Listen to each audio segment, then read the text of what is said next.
Okay, we're going to do a little warm up here. So just a reminder of how we use the rational zero theorem. So we want to find the factors of the 14 over factors of 2. So I'll let you try to do that first. So pause the video. Okay, so factors of 14 are 1, 2, 7, and 14. Factors of 2 are 1 and 2. So when we list these out, we're going to do plus or minus. And if you don't want to write plus or minus every single time, I'll put the plus or minus on the outside, and then I have a curly bracket. So I'm going to list 1 over 1, 2 over 1, 7 over 1, 14 over 1, and then I'm going to do each of these over 2. So 1 over 2, 2 over 2 is just 1. We already have that in our list. 7 over 2, and then 14 over 2 is 7. So that is our list. Okay, so today we're going to finish up using how do we use the rational zero theorem in order to find all of the zeros in our polynomial. So first thing we're going to do is use that rational zeros theorem. So P over Q again. Whoops. Okay, so P is the constant, Q is the leading coefficient. So we're going to do plus or minus and then factors of 6. So 1, 2, 3, and 6.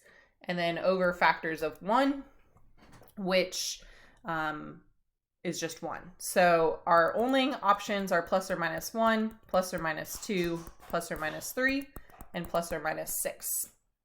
So those are all of the possible rational zeros. And so now we're going to try to figure out which ones are zeros. So if we remember from before, whatever our degree is, so our degree is 3. So that means that we should have 3 zeros. So one of them could come from that list. None of them could come from that list because we could have irrational zeros. We could have imaginary zeros. All of the ones I give you will at least have one of them from the list. Okay, so we're going to find all of the zeros, whether they're real, rational, or not. And how we're going to do that is we're going to guess and check using synthetic division.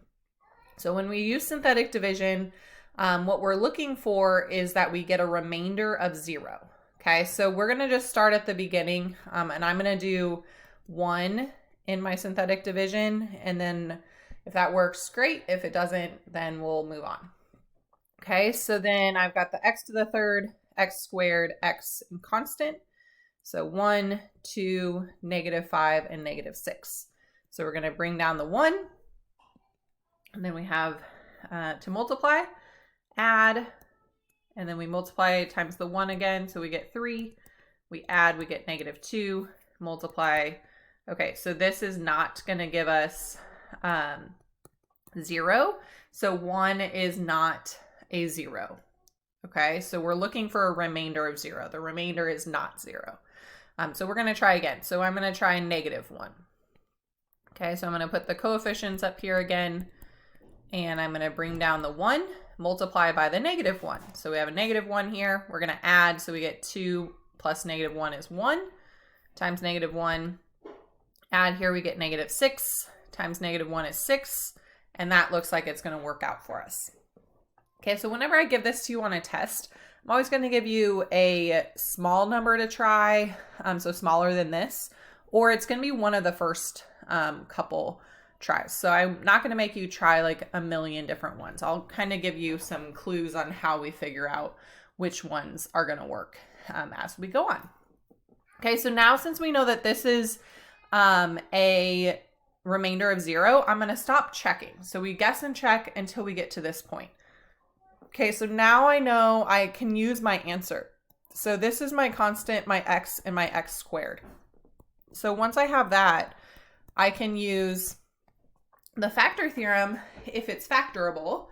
And if it's not factorable, then I can solve a quadratic in other ways. So our whole point of doing the rational zero theorem is so that we can get something that is a quadratic. Okay, so we're finding a 0.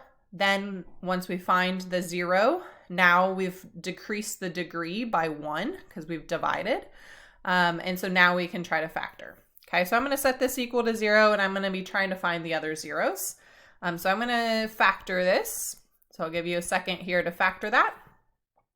So 2 and 3 are going to work. The signs have to be different. So a negative and a positive. We want them to add to a positive 1. So I'm going to do a positive 3 and a negative 2. So those will add to a positive 1x and then multiply to a negative 6.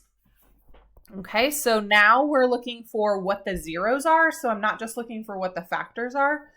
So I'm going to set each of these factors equal to 0 to find those zeros. So I have x equals 2 and x equals negative 3. So we've got those two, and then the one that gave us this 0 here as a remainder, that is also a 0. So x equals negative 1. Okay, so we used the rational zero theorem in order to find somewhere to start. So we started with negative 1, found that that was a 0, and then solved the quadratic for the other zeros. Okay, so we're going to do another example here in our next video.